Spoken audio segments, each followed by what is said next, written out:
여러분이 기도해 주시고 또 후원해 주셔서 케냐 단기 선교 은혜 안에 잘 다녀왔습니다. 그래서 이 시간 케냐 단기 선교 영상을 잠시 먼저 보여드리도록 하겠습니다.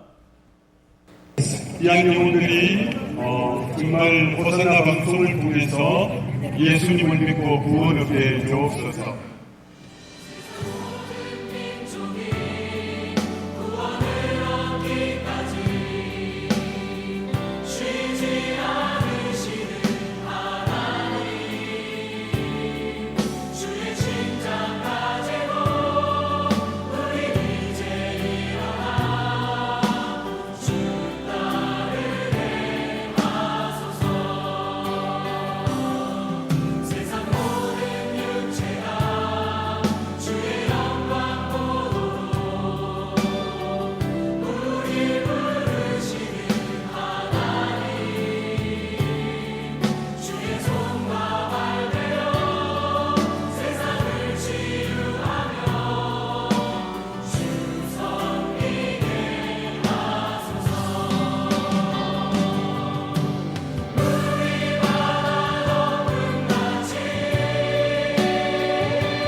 하나님께 영광의 박수 한번 할까요?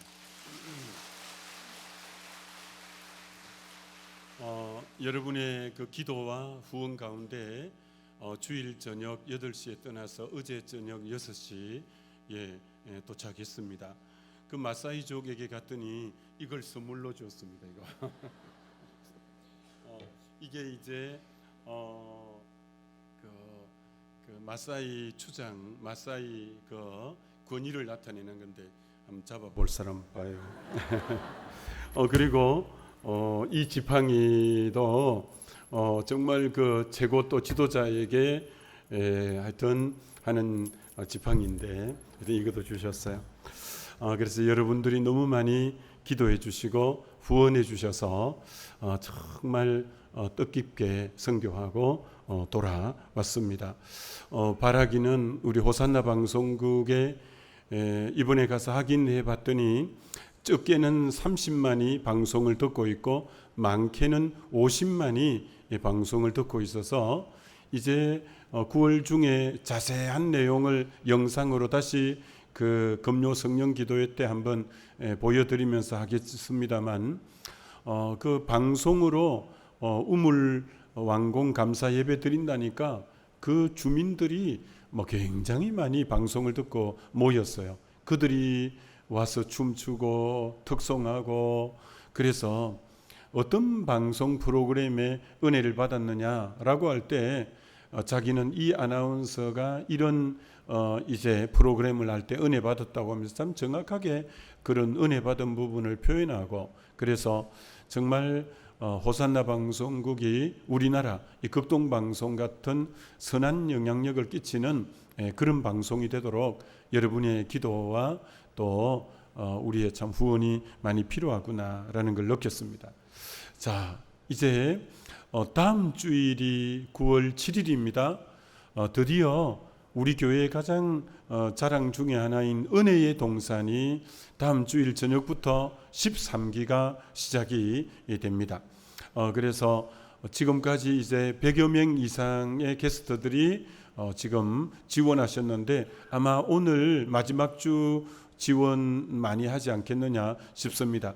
이번에 지원 들어온 현황을 보니까 외부에 제가 이제 전국 여전도의 여교역자 집회를 갔더니 그 여교역자들이 많이 했고요. 강원동 지방에 제가 가서 말씀 전했더니 그 강원도 지역에 목회자들 지원이 또 있고요. 그래서 목회자들이 이번에 굉장히 많이 지원하셨는데 여러분 중에 아직도 은혜의 동산 안 하신 분들은 오늘 일청에서 지원하시고 새가족 중에 특별히 안 하신 분들은 우리 교회는 은혜의 동산을 마쳐야 집사도 되고 섬기기도 하고 가장 출발점이니까 은혜의 동산들 많이들 지원해 주시면 고맙겠습니다. 자, 오늘 설교 제목을 한번 보겠습니다. 같이 읽어봅니다. 회개를 잃어버린 교회. 우리는 지금 이 죽은 교회를 부검한다. 이 톰 레이너의 이 책을 5주차 보고 있습니다.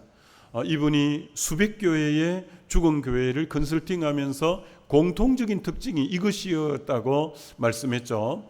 죽어가는 교회, 죽은 교회의 공통적인 특징은 첫 번째가 기도의 상실이었다. 두 번째가 과거에 집착하고 변화를 거부했다. 세 번째가 사명을 잃어버렸다. 네 번째가 복음을 잃어버렸고 오늘 같이 나눌 내용은 회개를 잃어버린 교회가 영적으로 죽은 교회가 되더라라는 것입니다. 그래서 우리 교회가 얼마나 회개 운동이 잘 일어나고 있고 여러분 개인이 회개하는 역사가 얼마나 있는지 오늘 말씀을 통해 같이 은혜를 나누고자 합니다. 이 교회의 어떤 한 교회를 소개하는데 미국의 한 교회가 자기 방어적인 교회였다라고 합니다.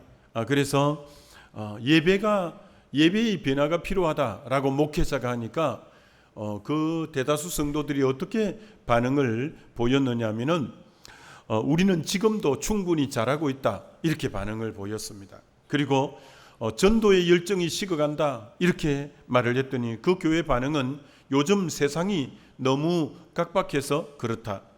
우리 교회 젊은이들이 떠나가고 있다. 그렇게 했더니 요즘 젊은이들은 인내심이 없어서 그렇다. 이렇게 반응하면서 조금도 자기 자신의 문제, 우리의 문제라고 생각하지 않는 그런 교회의 모습이 특징이었습니다. 그걸 요약해서 스크린에 이렇게 정리해 보면 그들은 절대로 자기 자신에게서 원인을 찾지 않았다.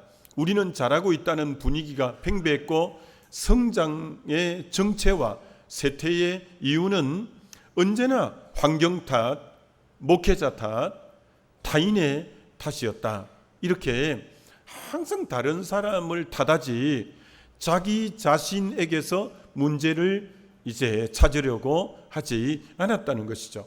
그래서 여러분이 이 말씀을 보면서 여러분이 어떤 문제가 있으면 환경과 상황 탓이다, 저 목회자 탓이자 또 다른 사람의 탓이다, 자기에게서 원인을 찾으려고 하지 않는 저 모습이 내 모습하고는 관계가 없는가 잘 살펴봄이 필요하죠.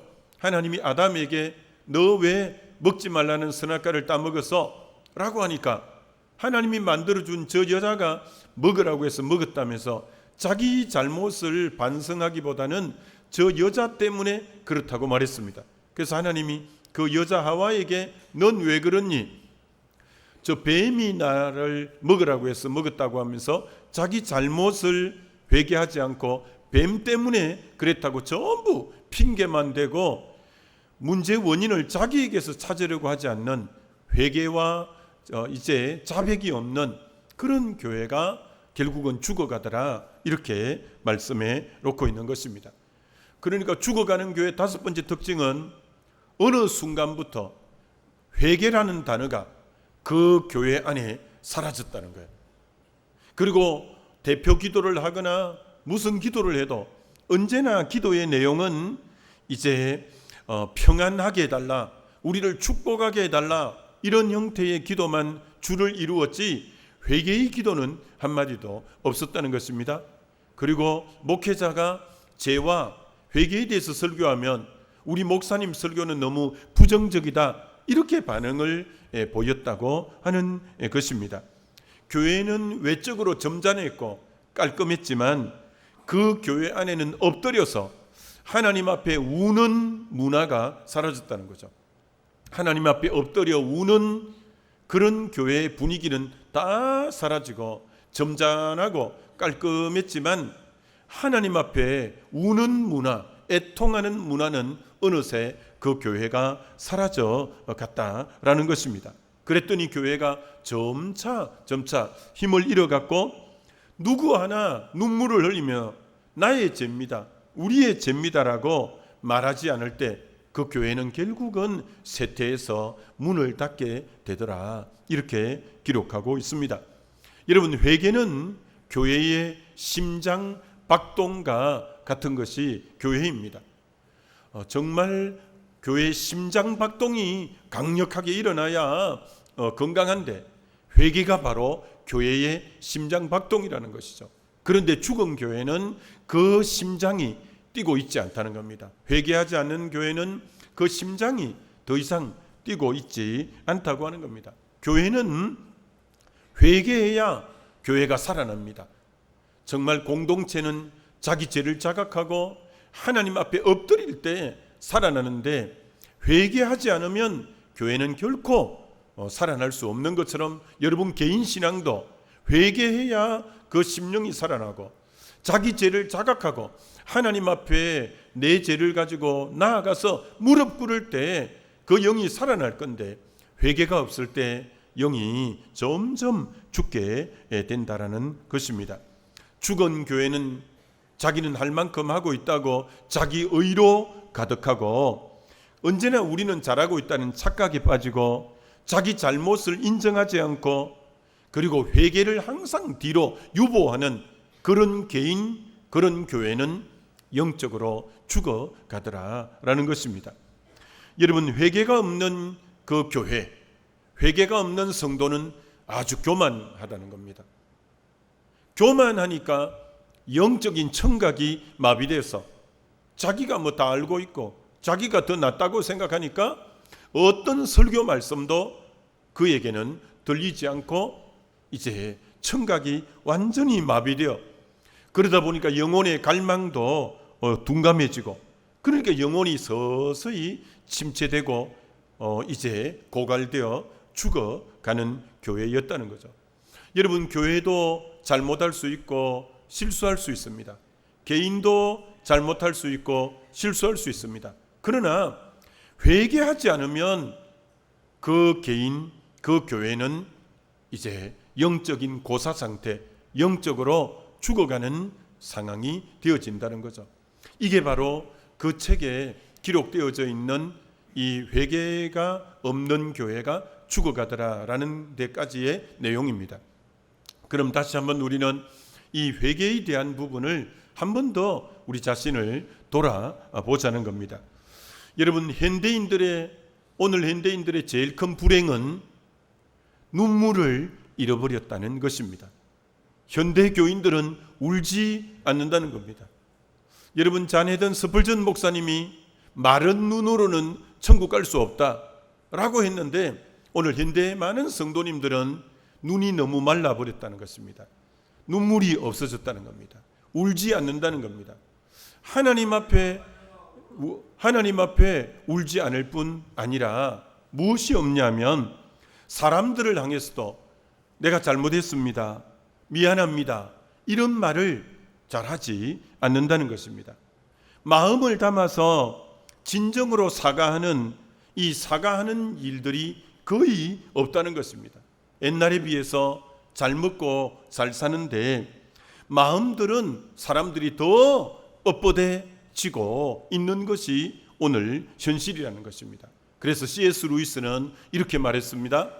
타락한 시대는 죄 문제를 해결하려는 진지한 몸부림이 사라진다. 여러분 자신을 한번 돌아보십시오. 타락한 사람은 죄 문제를 해결하려는 진지한 몸부림이 사라진다. 죄에 대해서 무감각한 그런 시대가 타락한 시대고 그런 사람이 타락한 사람이다라는 겁니다. 여러분, 우리가 알다시피 예수님이 이 땅에 오셔서 하신 첫 번째 설교, 첫 일성이 회개하라, 천국이 가까이 왔느니라 라는 것입니다. 왜 예수님이 공생의 처음 사역에서 가장 첫 일성이 회개하라 라는 회개를 강조한 이유가 무엇일까요? 그 이유는 바로 이것입니다. 회개라는 문을 통과하지 않고는 새로운 삶은 불가능하기 때문에, 우리에게 새로운 삶을 주시러 오신 주님이기 때문에 그러려면 회개의 문을 먼저 통과해야 그에게 새로운 삶이 가능하고, 참된 변화는 회개라는 문을 반드시 통과해야 이제 진정한 변화가 일어나기 때문에 그런 거죠. 베드로가 나는 죄인이로소이다, 나를 떠나소서 하면서부터 변화가 일어나고 새로운 삶이 사람 낚는 업으로 그에게 열려진 것처럼, 이 사도 바울이 나는 죄인의 계수라고 하는 그 죄를 회개함으로 그의 삶이 사도로서 새로운 삶이 시작되고 삶의 변화가 일어난 것처럼, 회개를 통과하지 않고 새로운 삶은 불가능하기 때문에, 그리고 참된 변화는 회개라는 문을 통과해야만이 시작될 수 있기 때문에 회개를 맨 먼저 강조하게 된 이유가 거기 있다는 것입니다. 여러분, 사람들이 지옥 가게 되는 이유는 단 한 가지 이유 때문에 지옥을 가게 되는 것입니다. 사도 이 요한이 계시록 16장에서 지옥 가는 사람을 이렇게 표현하고 있다는 것입니다. 하늘에 불이 떨어져 사람들이 크게 태움에 태워진지라, 몸에 불이 붙어 태워지고 있다는 겁니다. 이 재앙들을 행하는 권세를 가지신 하나님의 이름을 비방하며 또 회개하지 아니하고 주께 영광을 돌리지 아니하더라. 몸이 태워져도 하나님의 이름을 비방한다는 겁니다. 그리고 회개하지 못한다는 겁니다. 10절을 보실까요? 또 다섯째 천사가 그 대접을 짐승의 왕자에 쏟으니 그 나라가 곧 어두워지며 사람들이 아파 자기 혀를 깨물고, 얼마나 아팠으면 자기 혀를 깨물겠어요. 근데 11절에 보면 아픈 것과 종기로 말미암아 하늘의 하나님을 비방하고 그들의 행위를 회개하지 아니하더라. 그렇게 아프면서 혀를 깨물면서 그 상황에도 하나님을 비방하고 그들의 잘못된 행위는 회개하지 않더라는 겁니다. 이게 지옥 가는 사람은 죄 때문에 가는 게 아니라 회개하지 않는다는 겁니다. 회개하지 않는다는 겁니다. 계시록 9장에도 이런 말씀을 기록해 놓고 있습니다. 이 재앙에 죽지 않고 남은 사람들은 손으로 행한 일을 회개하지 아니하고 오히려 여러 귀신과 또는 보거나 듣거나 다니거나 하지 못하는 검은 동과 목석의 우상에게 절하고, 그 다음 21절에 이렇게 말씀하죠. 또 그 살인과 복술과 음행과 도적질을 회개하지 아니하더라. 그러니까 정말 지옥 가는 사람들은 죄가 많아서 가는 게 아니라 회개하지 못한다는 겁니다. 이게 제일 두려운 게 말세에 재앙이 두려운 게 아니라 회개하지 않는 강팍한 마음이 제일 두려운 겁니다. 어떤 잘못을 해도 마음이 굳어져 가지고 회개를 하지 않는 그 심령이 제일 두려운 것이지, 결코 죄가 많아 지옥 가는 것이 아닙니다. 이성복 목사님도 옛날에 부흥회 하실 때 항상 사람들이, 그분이 설교에서 자주 언급했습니다. 죄를 지어 지옥 가는 것이 아니라 회개하지 않아 지옥 간다고 늘 말했던 것처럼, 여러분은 죄에 대해서 민감하고 회개하는 삶을 잘 살고 있느냐라고 지금 하나님이 우리에게 지금 물으시는 겁니다. 전도하다 보면 또 어떤 성도님들하고 이렇게 얘기를 나누다 보면 이렇게 말씀하는 분이 있어요. 성경에 나오는 기적들 나에게 한번 보여주면 나도 예수 잘 믿을 수 있는데, 이렇게 말하는데 그렇지 않습니다. 기적을 본다고 그의 삶이 회개하지 않습니다. 마태복음 11장에 20절에 이렇게 말씀합니다. 예수께서 권능을 가장 많이 행한 고을들이 회개하지 아니하므로 그때에 책망하시되, 그 나사렛이란 그 고을에 가서 그렇게 많이 기적을 행했지만 회개하지 아니했다는 것입니다. 우리는 일반적으로 기적을 많이 행해서 기적을 보면 너무 충격을 받고 놀라서 회개하고 돌아올 것 같은데, 가장 많이 기적을 행한 곳에 회개가 없었다는 겁니다. 애굽의 바로 왕이 10가지 재앙을 보면서도 회개하지 않았습니다. 오병이어 기적을 본 그 많은 사람들이, 예수님이 그들을 보고 이렇게 말했습니다. 너희가 나를 찾은 것은 표적을 본 까닭이 아니요 떡을 먹고 배부른 까닭이로다.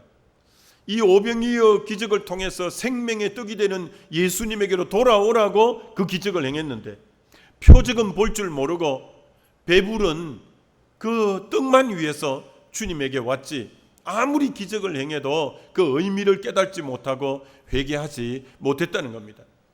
여러분, 저분이 예수 잘 믿는다, 어떤 분이냐면 회개를 잘할 때 예수 잘 믿고 구원 얻은 상징입니다.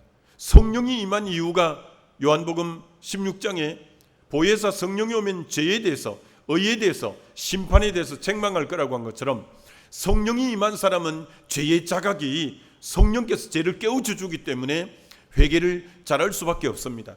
여러분이 회개하지 않는 심령은 정말 하나님의 성령의 터치가 없는 심령이요, 정말 주님으로 말미암아 구원 얻은 심령은 죄에 민감하게 회개를 잘하는 심령이라, 이렇게 말할 수 있습니다. 우리의 신앙생활 가운데 이 회개는 굉장히 중요한 중심 핵심 메시지입니다. 죄는 다른 어떤 방법으로 죄는 해결되지 않습니다.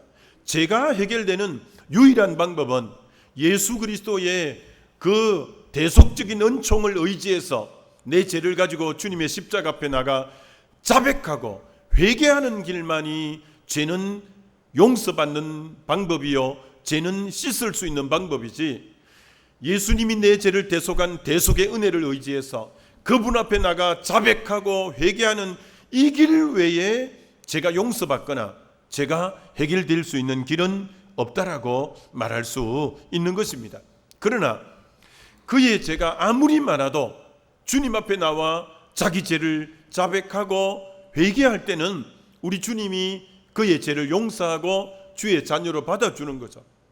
저 아수르의 수도인 니느웨에 죄가 너무 간영해서 40일 뒤에는 멸망하리라 라고 했는데, 요나가 가서 말씀을 전할 때 그들이 왕으로부터 짐승에 이르기까지 회개하고 정말 회개할 때 하나님이 40일 뒤에 멸망하리라고 한 뜻을 바꾸어서 그들을 살려주고 용서해 준 것처럼, 어떤 죄라도 회개할 때 하나님이 받아주시지 않는 부분이 없는 거죠. 탕자가 아버지의 유산을 받아서 먼 나라에 가서 허랑방탕하게 죄를 지었지만 그가 돼지가 먹는 지엽 열매도 먹지 못하고 정말 그가 고난 가운데 죄를 깨닫고 내가 아버지께 범죄했다고 회개하고 돌아올 때 아버지는 그를 받아주시고 그를 맨 먼저 씻어주시고 제일 좋은 옷을 갖다 입히고 반지를 끼우고 신발을 신기고 마을에 잔치를 하는 것처럼 우리 하나님이 회개하고 돌아오는 심령은 그가 어떤 죄인이라도 용서하고 받아주는 것처럼 여러분 우리 죄가 많다는 것을 이사야 1장 18절에는 주홍 같다, 진홍 같다 이렇게 표현합니다. 그러나 자기가 지난날 돌아볼 때 죄가 주홍 같고 진홍 같아도 예수님의 십자가 대속의 은혜를 의지하고 나가 회개하기만 하면 주님이 흰 눈처럼 양털처럼 씻어주겠다고 약속하고 있습니다. 흰 눈은 지저분한 것에 밤새 흰 눈이 내리면 온 세상이 새하얗는 것처럼 하얗게 되는 것처럼 흰 눈은 위로부터 덮는 거예요. 계속 우리 죄를 회개하기만 하면 위로부터 덮어주시고 양털은 속에서부터 안으로부터 바깥으로 삐져나오는 거예요. 양털은 우리가 주홍 같은 죄, 진홍 같은 죄라도 십자가 의지해서 회개하기만 하면 위로부터 흰 눈처럼 덮어줄 뿐 아니라 성령이 내 안에 들어와서 성령 안에서 의로운 삶이 안에서부터 바깥으로 흘러나와 우리를 희게 하는 것처럼 여러분 회개에 민감하게 죄에 민감하고 회개하는 심령 되어서 여러분의 심령이 흰 눈 같고 양털처럼 정결케 되어지시기를 주님의 이름으로 축원합니다. 여러분 요셉이 이복 형들이 자기를 미워해서 그를 17살 되던 나이에 애굽의 보디발의 집에 미디안 장사꾼에게 팔았더니 그 장사꾼이 그를 애굽 보디발의 집에 노예로 팔았습니다. 그런 그가 종살이 감옥살이를 통해서 30이 되었을 때 애굽의 총리가 되어졌습니다. 그럼 몇 년이 지났냐면 13년 17살 때 종으로 팔려갔다가 총리가 30이 되었으니까 13년이 지났습니다. 그가 총리가 되었을 때 7년 동안 풍년이 왔고 7년 동안 흉년이 왔을 때 또 풍년 던 7년이 지났으니까 13년에 7년 20년이 지났습니다. 흉년 2년 차에 형들이 양식을 사기 위해서 애굽에 내려와서 자기 앞에 무릎을 꿇었는데 딱 보니까 자기를 팔아먹은 형들이에요. 요셉이 22년 만에 형들의 얼굴을 보았어요. 그때 요셉은 자기 정체를 나타내지 않습니다. 그들을 만나주지 않습니다. 자, 요셉이 왜 그런지 보세요. 그들을 모두 옥에 3일 동안 가두고 너희들은 정탐꾼이라 간첩이라 이렇게 말합니다.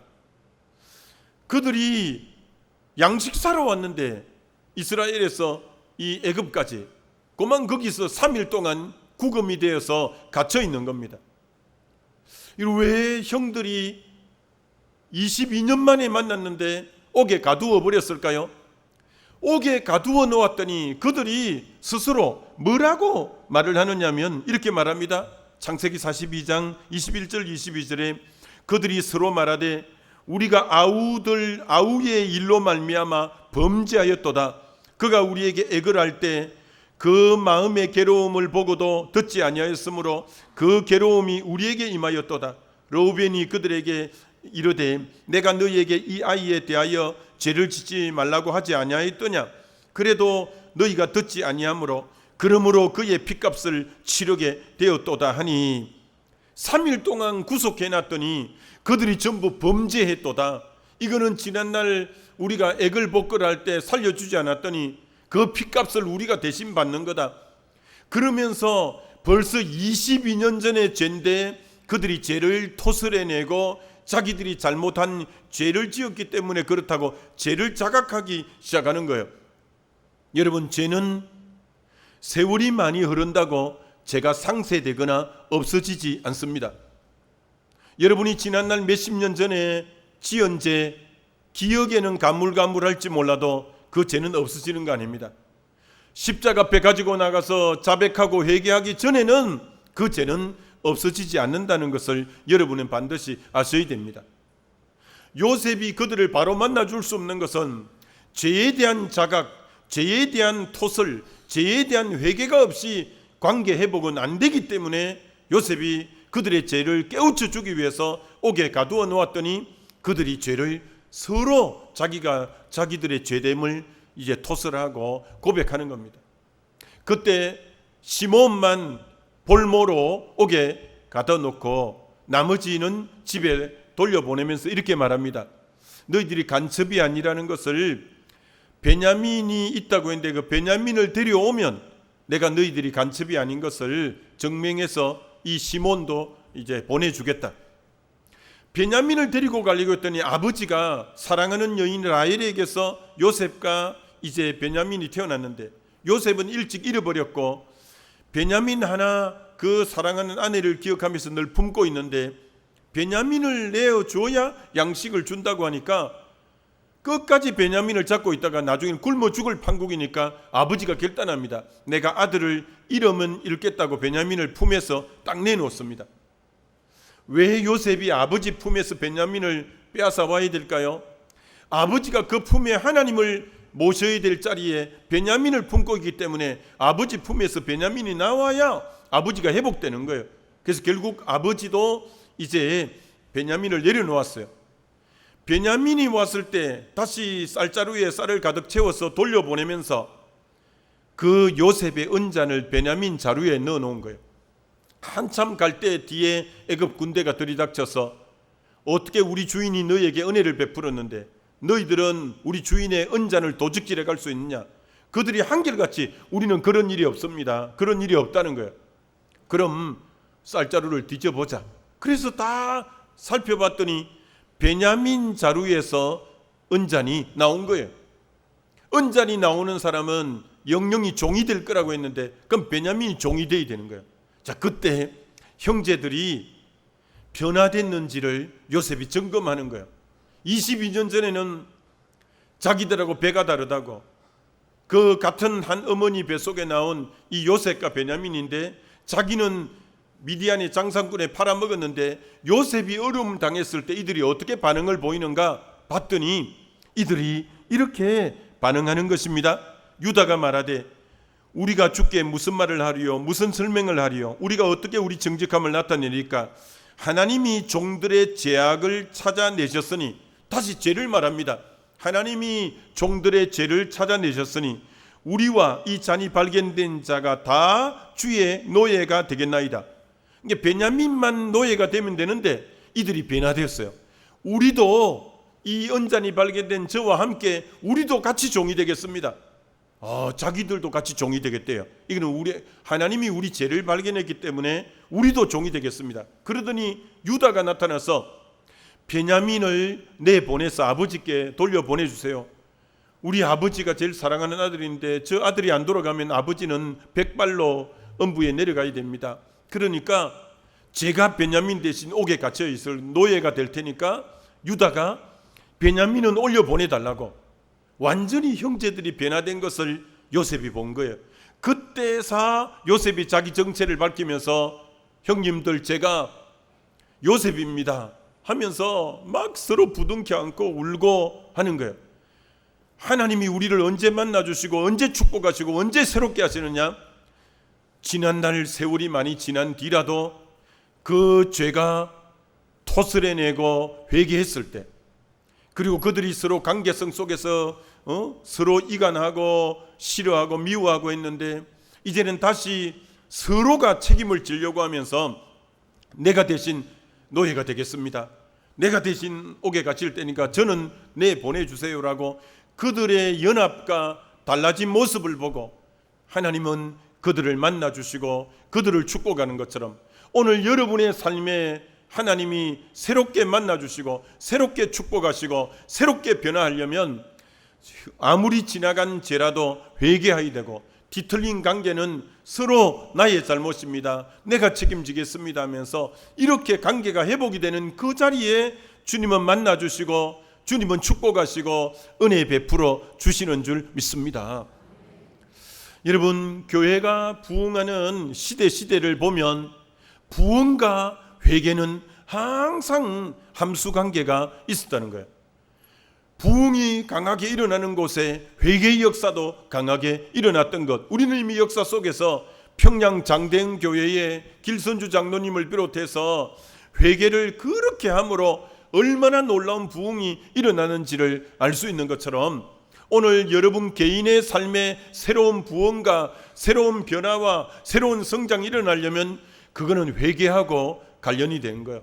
얼마나 회개하느냐가 얼마나 여러분 삶이 일어나는가에 관계성이 있고, 교회 역시 놀라운 부흥은 회개와 비례한다는 거죠. 그래서 미국 아주사 흑인거리에 성령운동이 강력하게 일어났었는데, 거기에 이 플랭크 파틀맨이라는 목사님이 이런 말을 했습니다. 부흥의 높이는 회개의 깊이로 결정된다.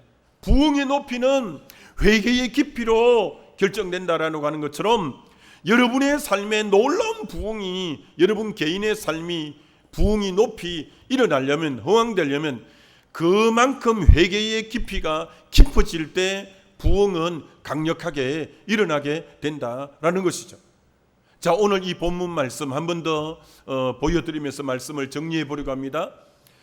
계시록 22장 14절은 참 하나님이 몇십 년 전에 성령의 빛 가운데 저에게 깨우쳐 준 너무 귀한 말씀이에요. 자기 두루마기를 빠는 자들은 복이 있으니 라고 했습니다. 우리는 두루마기 세마포 옷을 입고 흰 옷을 입고 계시록 7장 14절에 천국에 들어가는데, 그 두루마기가 흰 옷이어야 들어갈 수 있는데, 그럼 두루마기를 빨아야 돼요. 계속 새롭게 빨아야 되는데, 이 두루마기를 빠는 데는 예수 보혈의 피로 빨아야 되는 거죠. 근데 저 헬라어로 보니까 현재 시제로 써놓은 거예요. 우리가 입고 있는 그리스도를 옷 입은 이 세마포 옷은 한 번 빨므로 하얗게 되는 게 아니라, 현재 시제는 지속과 반복과 계속을 나타낼 때 쓰는 시제예요. 한 번 나타낼 때는 헬라어는 단순 가구를 쓰지, 현재 시제를 쓸 때는 계속 옷이 더러워질 때마다 빠는 거예요. 그리고 지속적으로 빠는 거예요. 반복적으로 깨끗이 씻을 때 쓰는 단어예요.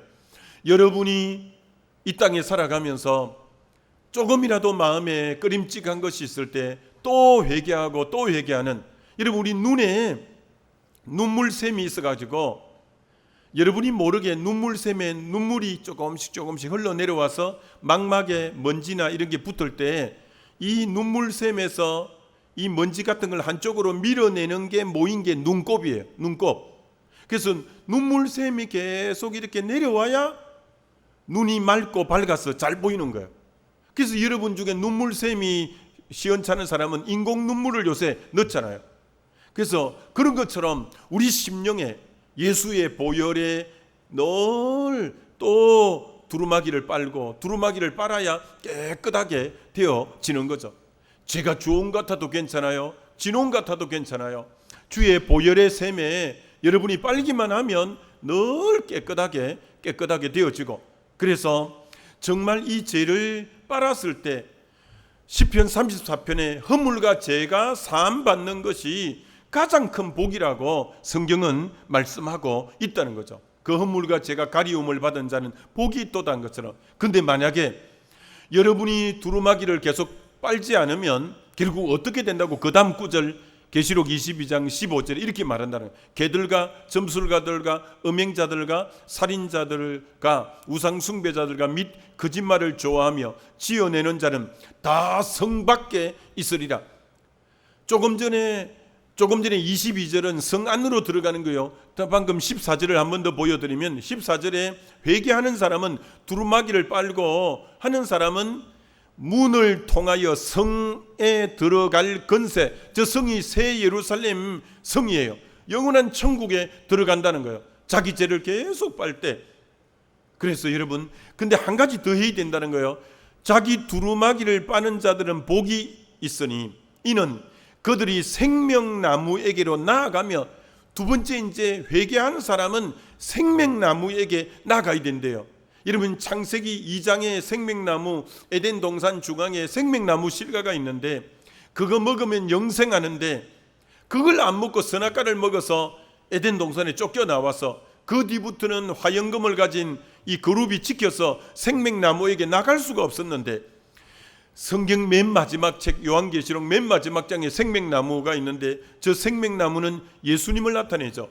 예수님이 자신을 요한복음 6장에서 생명의 떡, 8장에서 생명의 이제 빛이라고 말하고, 그리고 10장에는 나는 양에게 생명을 주고 풍성히 준다고 했고, 11장에는 나는 부활이요 생명이라고 했고, 14장에는 나는 길이요 진리요 생명이라고 했고, 예수님이 생명나무예요.